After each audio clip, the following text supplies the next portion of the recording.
ಅದು ಅಂತಾರ ನೋಡ್ರಿ, ಯವ್ವ ನೀ ಹೂವಿನ ಹೆಂಗಿದ್ದಲ್ಲ ಯವ್ವ ಹೂಕೋಸ್ ಆಗಿದೈತೆ ಅಂತಾರ ನೋಡ್ರಿ. ಆ ಹೂಕೋಸ್ ಮಾಡೋದು ಹೆಂಗಂತ ನೋಡ್ಕೊಂಬರಂಬರ್ರಿ. ಹೂಕೋಸ್ ಮಾಡ್ಲಕ್ರಿ, ಹೂಕೋಸ್ ಮೊದಲು ಚಂದ ಮುರ್ಕೊಂಡಿರಿ. ಅವು ಚಂದ ಕಡೆ ಮಾಡೀನಿ ಅವಕ್ಕೆ ಕೈಲೇನೆ ಮುರಿದಿನಿ. ನಾ ಏನು ಕೊಯ್ದಿಲ್ಲ ಕೊರದಿಲ್ರಿ ಅವಕ್ಕೆ. ಇನ್ನು ಒಂದು ಬೊಗಣಿ ಇಟ್ಟಿನಿ ಅದ್ರ ನೀರು ಕಾಸಿ ಅವು ಮುರಿದಿವಿ ಎಲ್ಲ ಹೂಕೋಸ್ ಹಾಕಿನ್ರಿ. ಅದು ಚಂದಾಗಿ ಅದ್ರ ಹುಳ ಇರ್ತಾವ, ಅದ್ರ ಹಾಕಿ ಚಂದ ತಿರುಗಿ ತೆಗಿಬೇಕ್ರಿ.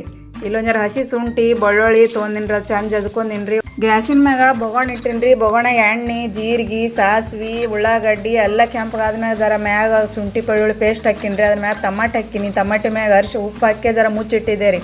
ಅದೆಲ್ಲ ಫ್ರೈ ಆದ್ಮ್ಯಾಗ ಖಾರ ಅರಿಶಿನ ಹಾಕಿ ಅದ್ರ ಮ್ಯಾಗ ಕಟ್ ಮಾಡಿದ ಅದು ಹೂಕೋಸ್ ಹಾಕಿನ್ರಿ. ಹೂಕೋಸ್ ಹಾಕಿ ಚಂದ ಮಿಕ್ಸ್ ಮಾಡಿರಿ. ಅದು ನಾನು ಬಲ್ಲಿ ಹಸಿ ಕೊಬ್ಬರಿ ಇತ್ತು, ಹಸಿ ಕೊಬ್ಬರಿ ಹಾಕಿನಿ. ಅದ್ರ ಬದ್ದಲ್ಲಿ ನೀವು ಒಣ ಕಡ್ಲಿಬ್ಯಾಳಿನೂ ನೆನೆಯಿಟ್ಟು ಒಂದು ಮುಟ್ಟಿಗೆಸ್ ಕಡ್ಲಿಬ್ಯಾಳೆ ಕಚ್ಚಿಬಿಚ್ಚಿ ಜಜ್ಜಿ ಹಾಕರ್ನು ಭಾಳ ಚಂದ ಆಗ್ತಾರೆ. ವಾಸ ನೋಡ್ರಿ ಎಷ್ಟು ಮಸ್ತ್ ಹೊಂಟಾರಿ. ಮಾಡಿ ನೋಡ್ರಿ, ನಿಮ್ಗೆ ಇಷ್ಟ ಆಗುತ್ತೆ. ಇಷ್ಟ ಆದ್ರೆ ನನ್ನ ಚಾನಲ್ ಸಬ್ಸ್ಕ್ರೈಬ್ ಮಾಡಿರಿ.